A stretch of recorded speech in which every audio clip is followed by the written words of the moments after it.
সরকারের সাথে প্রাথমিকভাবে যে একটা গ্যাপ সৃষ্টি হয়েছিল, এই গ্যাপের মধ্যে কিন্তু অনেক কিছু ক্যাপিটালাইজ করার চেষ্টা করেছিল। এবং আনফরচুনেটলি আমি বারবার বলি সরকারের ব্যাপারে, বিকজ সরকারের দায়িত্ব আপনাদেরকে এই প্রোটেকশন দেওয়া। আমরা অ্যান্সিলারি ফোর্স, আমরা পাশ থেকে দাঁড়াবো। আমরা এই যে এত বড় দেখলাম, প্রথম থেকে সরকারকে আমরা বলি জনসম্পৃক্ত সরকার করার চেষ্টা করেন। এতগুলো উপদেষ্টা বানাতে হলে 10টা উপদেষ্টার লাভও আমার মনে হয় না এখানে বসে আপনারা কেউ বলতে পারবেন। জনগণের সাথে স্পার্ক, ওই কানেক্টিভিটি এই সরকার করতে ব্যর্থ হচ্ছে। এটা একটা অল্টারনেট ছিল যদি রাজনৈতিক দলগুলির সাথে ইনফর্মাল ফর্মাল সম্পর্কটা আরো মেচুর হতো।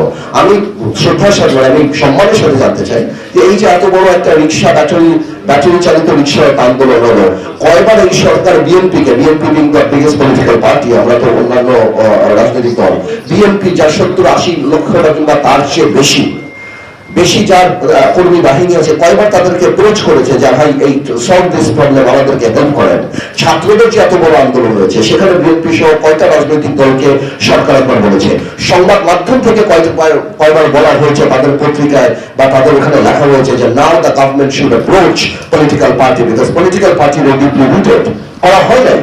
তো এই যে গ্যাপগুলি দাঁড়াচ্ছে, আজকে কালকে আমার ভালো লাগলো, আমার স্বস্তির জায়গা লেগেছে যে আমি দেখেছি বিএনপি আপনার এই সরকারের সাথে দেখা করতে গিয়েছে, একটা ক্রাইসিস দাঁড়িয়েছে, দেখা করতে গিয়েছে। কারণ আমি জানতে চাই, আমি জানি না বিএনপি নিজে গিয়েছে বা বিএনপিকে দেখেছে, জাতি দেখতে চায় যে আজকে ইউনূস সরকারের সাথে BNP acting chairman Tarique Rahman সাহেবের কয়বার কথা হয়েছে, বিএনপি ফখরুল সাহেবের সাথে কয়বার কথা হয়েছে, বা অন্যান্য পথের রাজনৈতিক দলের সাথে কয়বার কথা হয়েছে।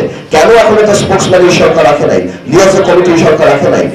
Having a weak government, you cannot expect protection.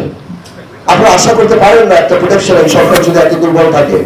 তো আমার মনে হয় আজকে নুন কবির ভাইকে এয়ারপোর্টে জিজ্ঞেস করা হচ্ছে, আরো অনেককেই জিজ্ঞেস করা হচ্ছে, শুধু সাংবাদিকও জিজ্ঞেস করা হচ্ছে সেটা সত্যি না, আরো অনেককেই জিজ্ঞেস করা হচ্ছে, আরো অনেককে অনেক জায়গা।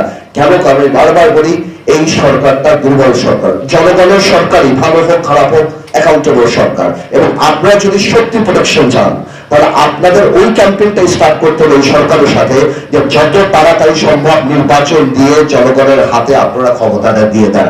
আমার কথা শুনে হয়তো আপনারা অনেক মনে হচ্ছে পলিটিক্যাল স্টেটমেন্ট দিচ্ছে, বাট এটাই সলিউশন। খারাপ হোক ভালো হোক যেটাই হোক, politicians are the only solution, যে আমরাই আপনাদের পক্ষে দাঁড়াতে পারবো। বিকজ এত দুর্বল সরকারের কাছ থেকে আপনি এই ধরনের প্রোটেকশন যেতে পারবেন না। তো আমি মনে করি this is the right time, Sarkar guideline দিয়ে দিক নির্বাচনের সবকিছু, যে কবে নির্বাচনমুখী সংস্কার করে বড় সংস্কারগুলি জনগণের সরকার করবে, কবে কোন মুহূর্তে নির্বাচন হবে, এবং সরকারের সাথে আপনাদের সাথে আমাদের সাথে যেন দৃশ্যমান একটা সম্পর্ক